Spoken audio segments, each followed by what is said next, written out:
My name is Eustace Valcourt. I am 79 years old and I have been a licensed bush pilot since 1961, which means I have logged more hours in the northern sky than most men spend in any single deliberate act of their lives. I hold or held a commercial certificate with float and ski endorsements. I have set down a Cessna 185 on lakes whose names appear on no government chart. I have carried prospectors and surveyors and priests into country so remote that the nearest telephone wire was 200 kilometers south, and I have brought them out again, all of them, everyone, in 31 years of working those routes. I flew the Treeline country, the Liard country, the Cluane corridor, the Francis Lake drainage, and the Upper Stikine. I flew in conditions that required you to trust your instruments completely, and then, when the instruments disagreed with each other, to trust your sense of the land the way you trust a map you have memorized rather than one you are reading. There is a kind of knowing that accumulates in a man over 30 years of low-altitude work in mountain country, a knowing that is not knowledge exactly, but is the sum of every approach and every departure and every decision made in the space between what the weather said and what the ground required, and that knowing is the only credential I have to offer you for what I am about to say. I am telling you that so you understand what kind of man I am before I tell you what happened in November of 1974, because what kind of man I am is the only thing I have left to offer you as a reason to believe it. I am recording this on a small machine my grandson Didier set on the kitchen table for me 3 weeks ago. He is 23 years old and he works for the Forestry Service out of Whitehorse now. And when he was home for Thanksgiving, he sat across from me at this same table and he said, quietly and without any drama, that he had found my logbook. The original one? The one I kept in the Cessna for all those years and had believed was gone when I sold the aircraft in 1988.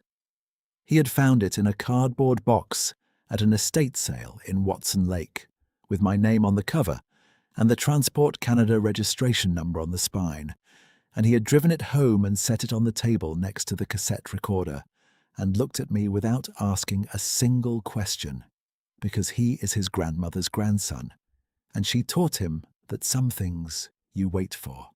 I sat with that logbook for 3 days before I opened it. The final entry is dated November 14th, 1974.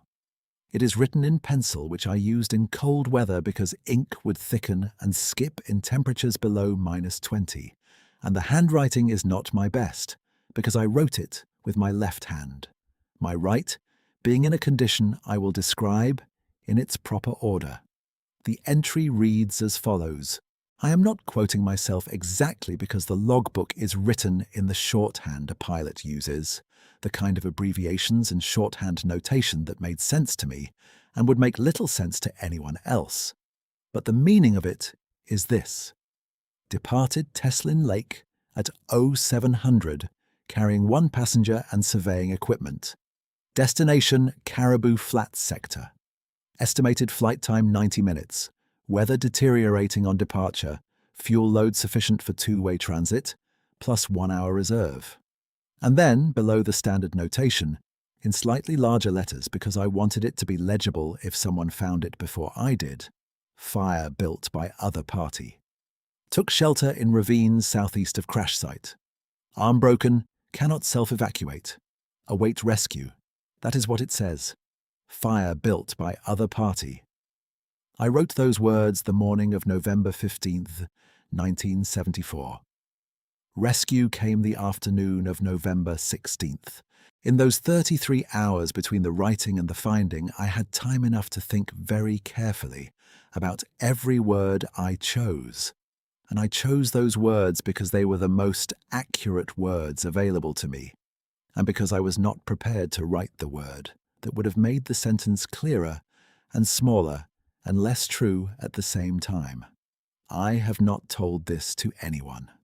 My wife Marguerite knew that I had survived a crash and a night in the bush in broken country north of Treeline Lake, and that was all she needed to know, because she was a sensible woman and a pilot's wife, and she understood that the job contained certain risks, and that surviving those risks was itself a kind of answer. She died in 2009. My daughter Sylvie knows that I crashed and was rescued, and that is all. My son-in-law Bernard has heard a version of this story in which a trapper's camp supplied the fire, because that is what I told the Transport Canada investigators when they came to interview me in the hospital at Whitehorse. And I'm not proud of that, but I had reasons that seemed sufficient at the time, and that I have re-examined every year since, and still cannot entirely condemn. Didier found the logbook. The entry says what it says, and I am 79 years old, and the people I was protecting are all gone now, and there is no one left to harm with the truth. So here it is.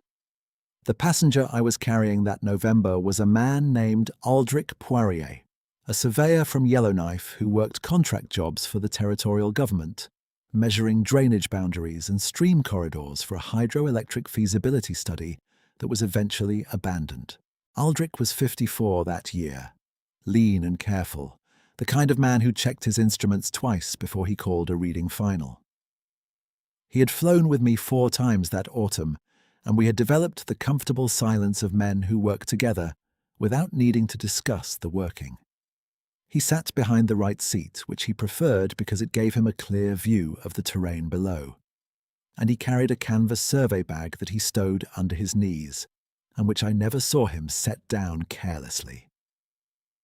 Aldrich had worked the North for 26 years by that point, first with the federal surveys and then on contract, and he had the quality that serious men develop in serious country, which is the quality of taking nothing for granted and announcing nothing in advance.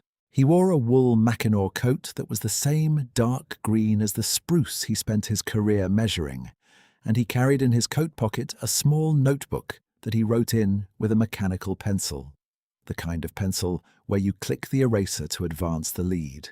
And every time I took him up, he made notations in that book throughout the flight, measurements and coordinates and observations I never asked about because they were his work, and his work was his own. I respected that. A man who is precise about his materials is a man you want beside you when the materials run short. I want to be precise about the weather because it matters to everything that followed. When I departed Teslin Lake that morning, the ceiling was 600 feet and dropping. I had filed a flight plan and spoken to the weather office at Watson Lake by radio, and the forecast was for continued deterioration through the afternoon, with possible clearing by the following morning.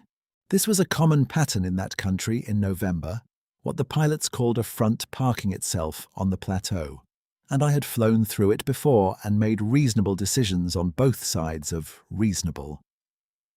What I did not account for, and what the weather office did not adequately convey to me, was the speed at which the front was going to drop its floor. By 8:45 that morning, I was flying in a corridor between the ridgeline and a cloud deck that was pressing down like a hand on a table, and by 9 o'clock, that corridor was closing in a way that required a decision. I turned south to try for lower ground along the Nisotlin drainage, and I was doing that, descending carefully, when the engine quit. Not a slow quit, a sudden one. The fuel-injected Continental just stopped, as definitive as a word spoken aloud, and the silence in the cockpit was the loudest thing I had heard in 30 years of flying. Aldrich said nothing. I said nothing. I was doing the work, which in those seconds meant finding a line, any line, the longest flat stretch of anything available to me in the trees below.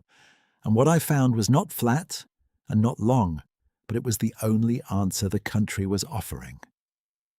A frozen creek bed cutting through spruce, wide enough for the wings if I came in straight and low, and accepted what was coming at the other end of it. I brought it in as well as any man could have. I believe that. The skis touched and held, and then the left ski found a pressure ridge under the snow, and the aircraft pivoted hard left, and the right wing came down.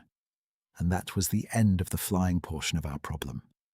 The right wing caught a spruce, and the aircraft stopped in about 40 feet. Aldrich hit the instrument panel with his shoulder and cracked 3 ribs, which he discovered over the next hour as he moved around and the pain organized itself. I went forward into the yoke and broke my right forearm on the control column.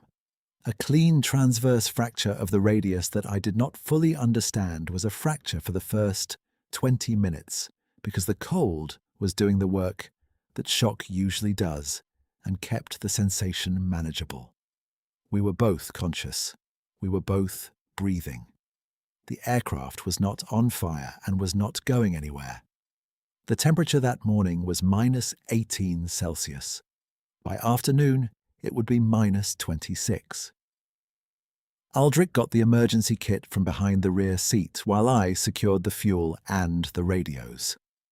The battery had survived the impact, and I was able to transmit on the emergency frequency, though I had no way to know whether anyone heard me, and I transmitted our last known position and the nature of the crash and the condition of the occupants.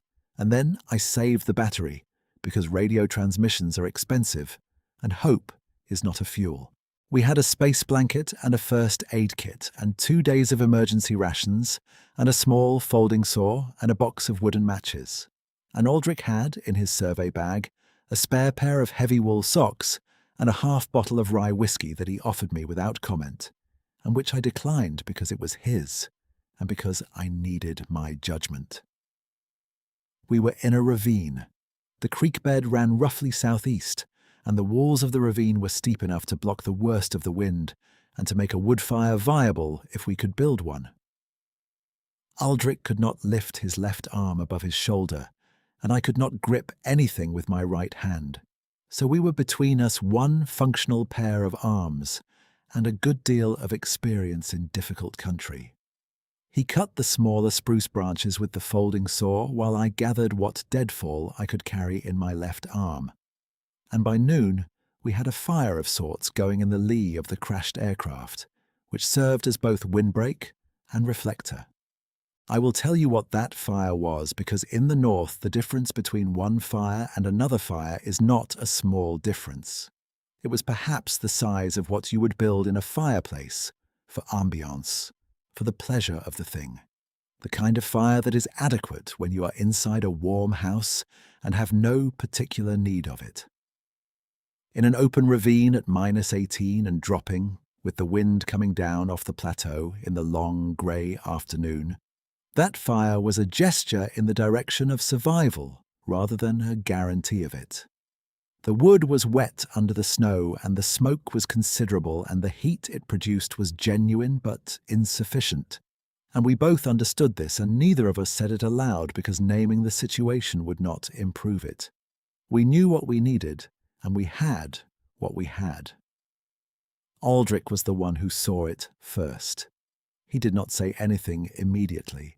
I noticed him looking at the rim of the ravine to the northeast, which was the direction we had come from, and his expression did not change, but his movements became very still, the way a man becomes still who has spent his professional life paying attention to what the country tells him. I followed his eyes. There was something standing at the rim. I want to be careful here because I spent 31 years as a working pilot, and I know what altitude and distance and poor light can do to the apparent size of a thing, and I want you to understand that I have accounted for all of that. I have sat with the geometry of that ravine and that rim in my memory for 50 years, and I have done the math as carefully as I am able. And what I am telling you is that what stood at the rim of that ravine was not a bear, because it was November, and bears were denned, and it was not a man, because no man is 8 feet tall and as wide through the shoulders as a doorframe. And it was not a trick of light or cold or fear, because Aldrich Poirier, who was a surveyor and a careful man, saw it too, and we looked at it together in complete silence for what I estimate was 4 minutes. It stood without moving. It did not posture. It did not make any sound that I could hear. It simply stood there at the rim of the ravine in the flat grey light of a November afternoon, and it looked at us, and I had the clear and unsettling impression that it was assessing the situation as carefully as we were. Its coat, if that is the word, was the colour of dark spruce bark in wet weather, that deep brown that is almost black in shadow, and lightens to the colour of river mud in direct light. It was standing upright, fully upright, not crouched, not leaning, not in any posture I associate with an animal that does not regularly stand on two legs. Its arms were long, longer in proportion than a man's, and they hung at its sides, and its hands, even at that distance, were visible as hands. It watched us for those 4 minutes. Then it turned without hurry and walked back from the rim and was gone. Aldrich and I did not speak for a long time after that. He said finally, without looking at me, "I have heard stories." I said I had too. He said, "My father's father trapped the country north of the Liard for 30 years. He said there were things in the high country that were not bear and not man." I said I had heard similar things from similar men. He poured himself a small measure from the half bottle of rye, and he sat with it in his hands without drinking it, and he looked at the fire which was struggling, and we did not discuss what we had seen again for the remainder of that day. By 4 o'clock in the afternoon, the fire was losing its argument with the cold.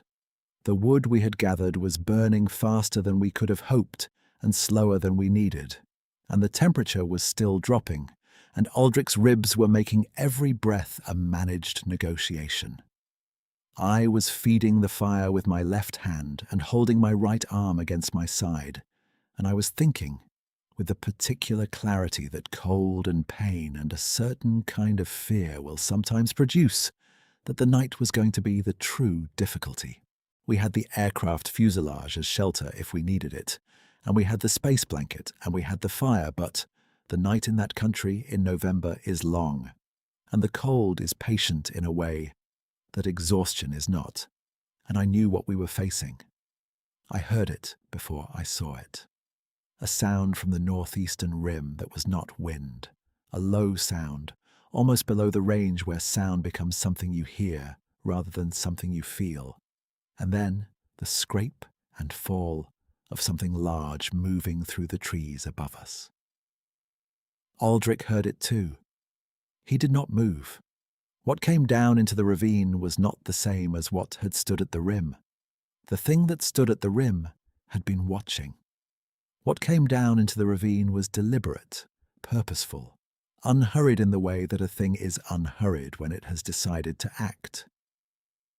It came down the eastern wall of the ravine at a slant, finding holds I could not see in the dark spruce and the frozen soil, and it was carrying something. I could see this even in the failing light. It was carrying a load. It set the load down at the margin of our firelight, outside the circle, but close enough that I could see what it was in the moment before my understanding caught up with my eyes. Firewood. Not deadfall gathered at random. Dry wood. The kind of dry wood you find in a standing dead spruce that has been shedding its bark for years, and whose interior is still protected from the snow, the wood that burns hot and long, and does not smoke. It had been broken, not cut, into lengths of roughly 2 feet, the kind of lengths you would choose if you were thinking about a fire that needed to last a night. There were perhaps 30 pieces, stacked loosely the way you stack wood when you intend it to be picked up and used, not thrown in a pile. Then it straightened and looked at us. It was close, closer than anything that large has a right to be, and closer than anything I would have permitted if I had been in any condition to prevent it. Perhaps 6 meters. In the firelight, its eyes were deep and brown, and they moved between me and Aldrich with what I can only call attention, the kind of specific, focused attention that you see in a person who is making sure they have understood the situation correctly.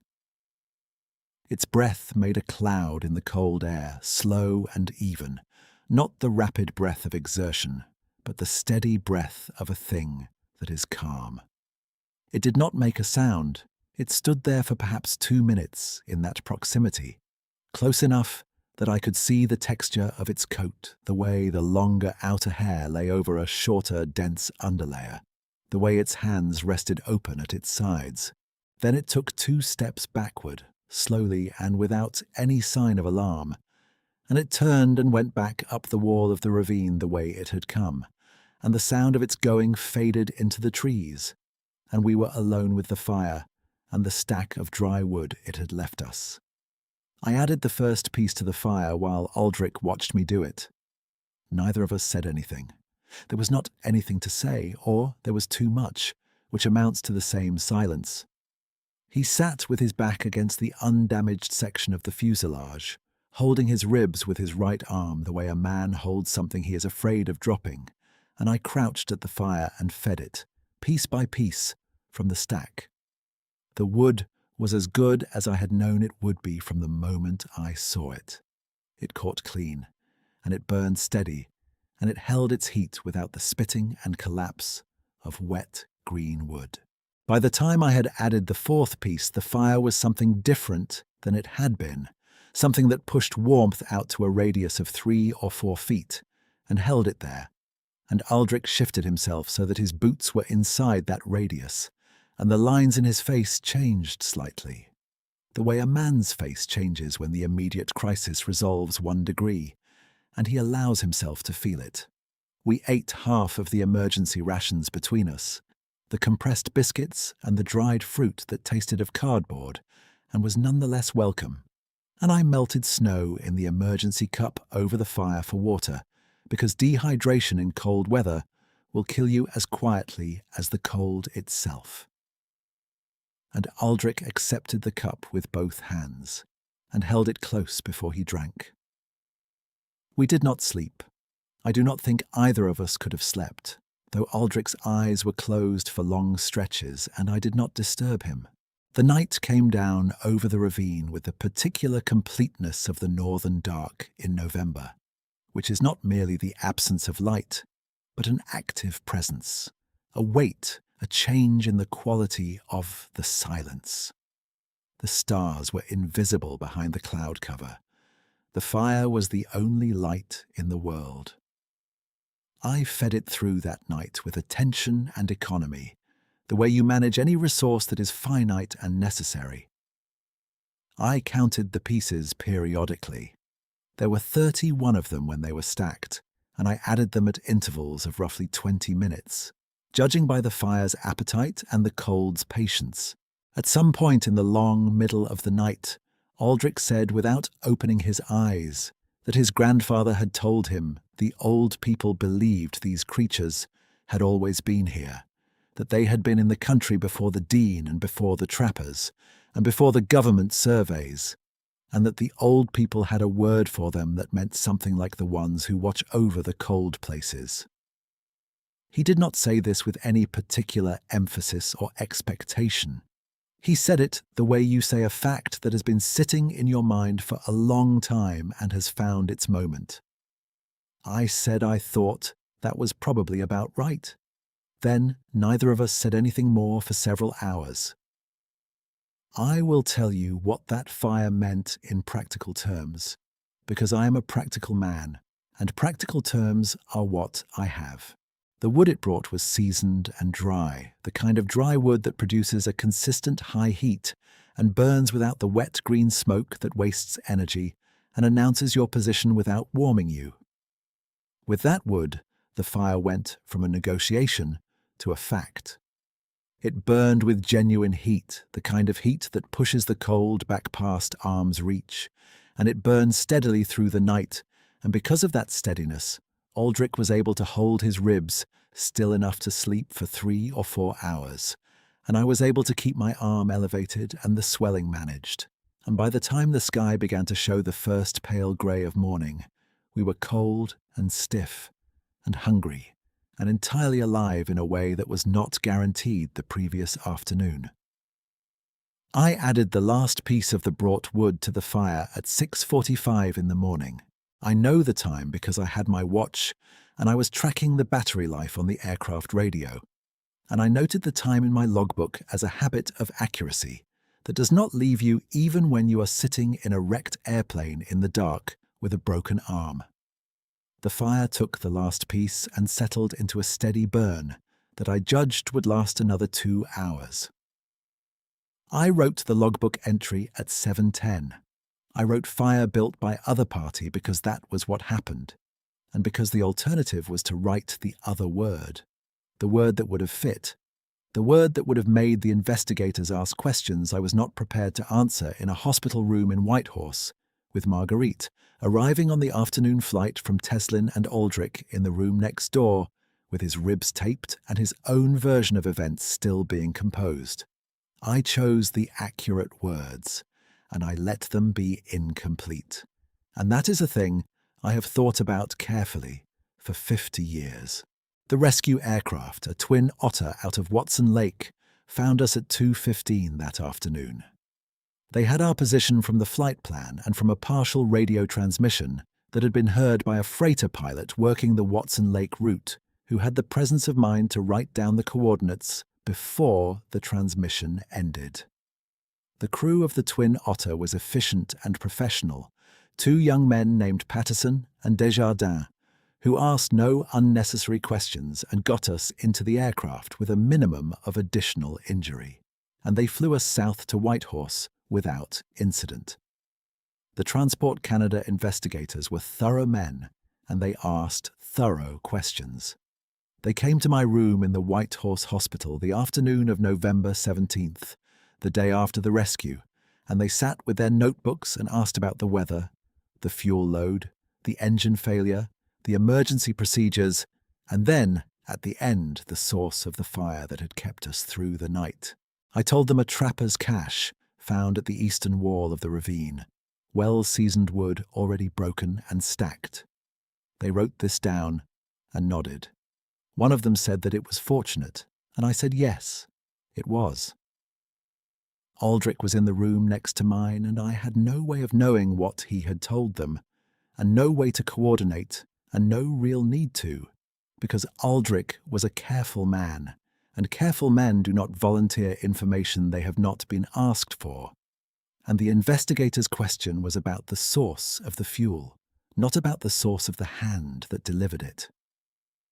Marguerite arrived on the late afternoon flight from Treeline that same day. She was 51 years old that November, a tall woman with her father's grey eyes and her mother's capacity for silence, and she walked into the hospital room and looked at my arm in its splint and my face, which I had not seen in a mirror but which she did not react to. And she sat in the chair beside the bed and she took my left hand in both of hers, and she said nothing at all for a long time. That is how she was. She did not ask what had happened. She had been a pilot's wife for 23 years, and she knew what happened. The aircraft had gone down, and I had not, and the details would emerge in their proper time or they would not, and either way I was here, and the arm would mend. I did not tell her. Not that day and not ever, not in full. I told her the weather, the engine, the landing, the broken arm, the long night, the rescue. These things were true. What I left out did not make what I told her false. I have thought about this distinction for a long time, and I believe it holds, though I understand that a more rigorous mind than mine might disagree. Aldrich Poirier returned to Yellowknife after his ribs healed and worked survey contracts for another 12 years before he retired to Hay River. We corresponded twice a year for a long time, Christmas and the anniversary of the crash. His letters were not long.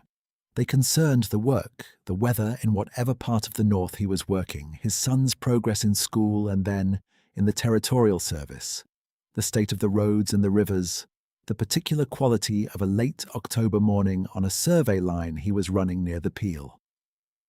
They were the letters of a man who had made a decision about what he would put in writing and what he would keep in his chest, and I understood that, and wrote back in kind. He died in 1998 of a stroke in the house in Hay River he had shared with his wife Gertrude for 30 years. She sent me a card with a short note that said he had spoken of me often. I have the card in a drawer in this kitchen somewhere. In 24 years of correspondence, we did not once name in writing what we had both seen, and we did not need to, because the correspondence itself was the naming, the fact of two careful men writing to each other across the distances of the north, keeping a connection that had no other explanation except that connection.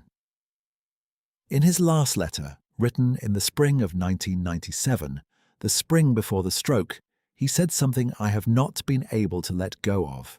He had been up to the Liard country the previous summer with his son, just for fishing, nothing professional, and he said they had camped 2 nights on a gravel bar on the Liard, and on the second night he had heard something in the trees above the bar, a low sound that was not wind and not animal in any way he could name, and it had not frightened him. And he wanted me to know that it had not frightened him, that it had, in fact, produced in him something closer to the feeling he got when he stood in the church at Christmas and heard the choir. He said he did not know what to do with that feeling, and that he thought perhaps I would. I knew what to do with it. I had been doing it for 22 years by the time I read that letter. There are things in this world that do not need us to explain them in order to be real. I have thought about this for a long time. I am not a philosophical man by nature. I am a man who reads instruments and files reports and trusts the evidence of his senses and his training. And what I am telling you is that the evidence of my senses and my training point me in one direction and only one direction. The wood was there, the fire burned through the night. Aldrich and I survived a night at -26 because something that is not a bear and not a man, and not any category I have a name for, came down into a ravine and left us what we needed, and asked nothing in return. I went back to that country many times, not to find it. I want to be clear about that because the distinction matters. I went back to fly, which is what I did for a living and what I still do in my mind when the insomnia comes. Working the routes, I know the way another man might say his prayers. The Nisutlin drainage was part of my regular circuit for several years after the crash, survey runs and charter work, and the occasional mercy flight when the weather closed the roads and someone needed to reach a doctor. I flew that country in every season, in the flat grey light of November, and in the long June evenings when the sky stays pale until nearly midnight and the lakes below look like scattered pieces of a mirror. When I flew the creek corridor, I went lower than the work required, not recklessly. I have never been a reckless pilot, but lower and slower, following the drainage from the lake down into the broken country where the ravine was. And I kept my eyes on the ridgelines, the way you keep your eyes on a horizon that interests you. I saw black bear twice, and moose 7 or 8 times, and once a wolverine crossing a frozen lake below me that I watched long enough to mark its direction of travel before I corrected my course and climbed. But I did not see what I was looking for, or what I was not looking for, or whatever the honest name is for the thing I was doing. I never saw it again. What I have thought about in the years of not seeing it is the question of intention. A man will tell you that what happened in that ravine was a coincidence, that an animal displaced dry wood from a dead standing tree and happened to deposit it near the fire of 2 injured men, that the apparent purposefulness of the act was a projection, the human mind finding pattern in what was merely proximity and accident. I have considered this explanation seriously and over a long period of time, and I cannot accept it. Not because I am unwilling to accept an explanation that diminishes the miracle of the thing, but because the explanation itself does not fit what I observed. The wood was broken to lengths. It was stacked, not scattered. It was placed with attention at the margin of our firelight. These are not the behaviors of an animal displacing material by accident. These are the behaviors of something that understood what a fire requires and what two injured men cannot do for themselves, and acted on that understanding. What I have instead is the logbook, the entry in pencil in my left hand that says what it says, and the stack of dry wood in my memory, close enough that I could count the pieces, 31 of them, arranged the way you arrange something for someone who is going to need it through the long, cold dark, arranged with a knowledge of need that I would not have expected from any living thing, except one that has watched people in difficulty long enough to understand exactly what difficulty requires. Didier is sitting at the other end of this kitchen table right now. He is pretending to read something on his phone, which is how the young manage the privacy of the old. He does not know what I have said into this machine, not yet. And when I am done, he will listen to it, and he will decide what to do with it, because he is careful and deliberate, and because he has his grandmother's sense of what a thing is worth. I want him to know this.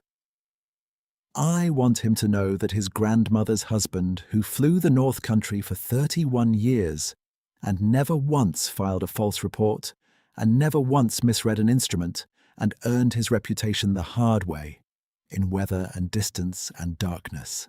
That man sat in a wrecked Cessna in a ravine north of Treeline Lake in November of 1974 and watched something he could not name come down out of the trees and leave him what he needed to survive the night. And I want him to know that it did not ask anything. It did not wait for thanks. It did not make a sound that I could interpret as language or demand or communication of any kind, only that low sound before it came, the sound below hearing, the sound you feel in the chest and cannot explain. It set down what it had carried and it looked at us steadily, with what I can only call knowledge, and then it went back up the wall of the ravine and into the dark trees, and it was gone. I wrote fire built by other party. Every word of that is true. Every word. The other word is not a word I have in my vocabulary for what I saw and what it did. I know the word people use. I know what the books say and what the stories say and what the men who sell those stories have decided it means. That is not what I saw. What I saw was something that understood cold and understood fire and understood the difference between a man who could manage his own situation and a man who could not, and acted on that understanding with a directness and a completeness that I have spent 50 years trying to match in my own life, and can say honestly that I have only occasionally achieved. It is enough to know what it did. I do not need to know what it is. Didier, if you are listening, the country your great-grandfather trapped and the country I flew for 30 years is larger than the maps say it is. Not in kilometers, in kind, in what it contains. I have trusted instruments my whole life, and instruments do not lie, but instruments only measure what we have decided to measure. And there are things in the high country north of Treeline Lake that we have not yet decided to measure. And I think perhaps we should leave them to their own accounting and be grateful when they extend to us the consideration they extended to me in November of 1974. Be careful up there. And if you ever hear something in the trees above your camp, something low and below hearing, something you feel rather than receive, do not be afraid of it. It has been watching longer than we have been watched, and it does not mean us harm. That is all I have to say. I am going to turn off this machine now and go and look at the logbook one more time, the entry in pencil in my left hand, and then I am going to close it and give it back to Didier and let him carry it forward into whatever the country becomes next. Fire built by other party. By 50 years I've been thinking about how to improve on those 5 words, and I have not managed it yet.